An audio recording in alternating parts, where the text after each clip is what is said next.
ইট পাথরের এই শহরে একটু ছুটি পেলেই মানুষ নির্মল আনন্দে মেতে ওঠে।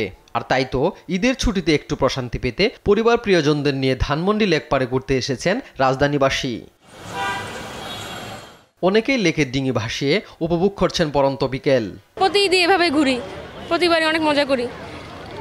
আমরা ঈদের কয়েকটা দিন শুধু ঘোরাঘুরির মধ্যেই থাকি। পরিবারের সাথে সালাম করা, ঈদ সালামি পাওয়া, এগুলো তো প্রথম ঈদেই হয়ে যায়। আজকে একটু ভাই বোনেরা বের হলাম, সবাই মিলে আসলাম। ধানমন্ডি যেহেতু এত কাছে আর ফাঁকা পাওয়া যায় না, তাই আমরা এখন রিক্সা দিয়ে খুব মজা করে ঘুরতে পারছি। আমার সাহেবকে নিয়ে আজ পর্যন্ত কখনো আসা হয় নাই কোনো জায়গায়, তো আজকে হঠাৎ করে বললো যে চলো ঘুরে আসি। ঈদকে আরো আনন্দময় করতে বন্ধুদের সাথে ঘুরতে এসে উচ্ছ্বাস প্রকাশ করছেন দর্শনার্থীরা। কেউ মেতেছেন আড্ডায়, সেলফিতে বন্দি করছেন প্রিয় মুহূর্ত, কেউ আবার প্রিয়জনকে উপহার দিচ্ছেন ফুল। ভালোই লাগছে আসলে, শহরের বাড়িতে থাকি তো গ্রামে যাওয়া হয়নি। আমরা দেশে যাই নাই, তো আমরা এখানে এসে সবাই একসাথে ঘুরতেছি। ঈদ মানে খুশি, ঈদ মানে আনন্দ। আজকের দিনটা সবার জন্যই অনেক খুশির।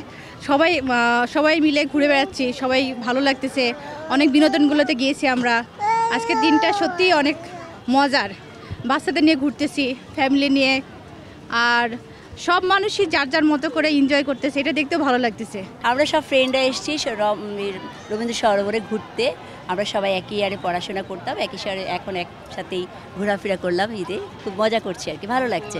অনেকে বিকেলে উপভোগ করছেন সরোবরে গান গেয়ে, গানের মূর্ছনায় হারিয়ে যাচ্ছেন ভাবাবেগের রাজ্যে। বড়দের সঙ্গে এসেছে ছোট্ট সোনামণিরাও, বায়না ধরছেন খেলনা কেনার, বাবা মাও মেটাচ্ছেন তাদের আবদার। এই ঝিমেল, দিস টিভি, ঢাকা।